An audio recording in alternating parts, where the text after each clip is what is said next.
আজ গাইঘাটার বিডিওর কাছে গ্রামবাসীরা অভিযোগ দায়ের করেন এবং অভিযোগে ডলি মণ্ডলের নাম উল্লেখ করেছেন। সে ব্যাপারে ডলি মণ্ডলের প্রতিক্রিয়া জানতে আমরা ফোন করেছিলাম। তিনি ফোন ধরার পরে পরবর্তীকালে ফোন ধরেননি। তার এই মুহূর্তে বাড়িতে এসেছিলাম, বাড়িতেও নেই, তাই ডলি মণ্ডলের প্রতিক্রিয়া আমরা এখনো পাইনি।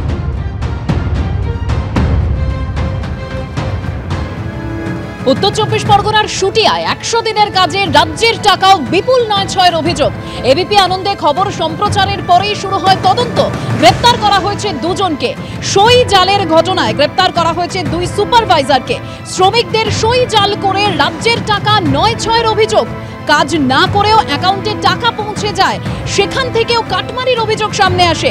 জব কার্ড পিছু 500 টাকা রেখে বাকি টাকা হাতানোর অভিযোগ। এবং এই খবর সম্প্রচার করা হয় বৃহস্পতিবার এবং তারপরেই নড়ে চড়ে বসে প্রশাসন। শনিবার বিডিও গিয়েছিল গ্রামে এবং গ্রামবাসীদের সঙ্গে কথা বলেছিল। কিভাবে টাকা নয় ছয় করা হতো, কিভাবে সই জাল করা হয়েছে, কি অভিযোগ করেছেন গ্রামবাসীরা এবং পাল্টা কি দাবি করা হয়েছে দেখুন।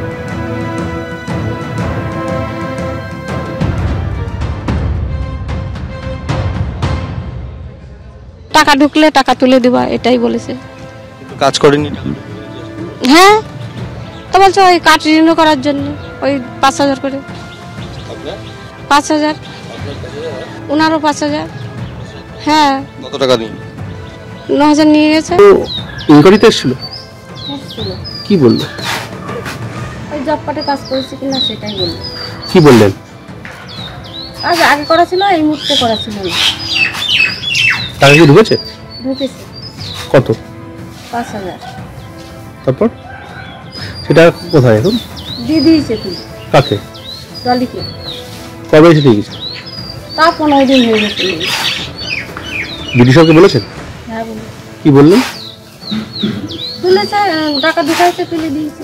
এইবার কাজ করিনি, এতে বছরই কাজ করছি। এখানে আমার বয়স হয়ে গেছে, আমি পারিনি কাজ করতে, কিন্তু টাকা ঢুকেছে আমার।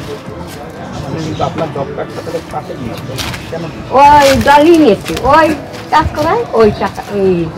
আপনি কাজ করেছেন, ফুল টাকা পাননি? না, আর সুপারভাইজারের স্বামীর কাজও এর মধ্যে ঢুকে যাচ্ছে, বলছে উনিও নাকি কাজ করেছে। উনি কাজ করেছিলেন? হ্যাঁ, না উনি কোনো কাজই করেনি। কি জানালেন আপনি?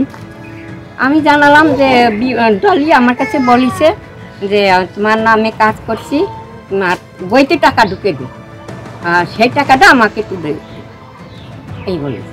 তাই আমি জানাই দিলাম যে আমি এইবার কাজ করি নাই, টাকা ঢুকেছে। আমারে বলছে যে তুমি 500 টাকা রেখে 5000 টাকা আমাকে দিয়ে দেবা।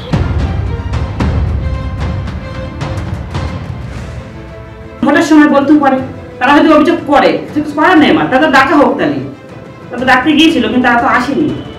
কেন আসেনি? আমার মেম্বার অনু যে আমার অভিযোগটা দিয়েছে, তাহলে অভিযোগ দুবার আগে যাচাই করে ডাকবে না যে ওই কাজের সঙ্গে যুক্ত কিনা? তাদের দেখা উচিত।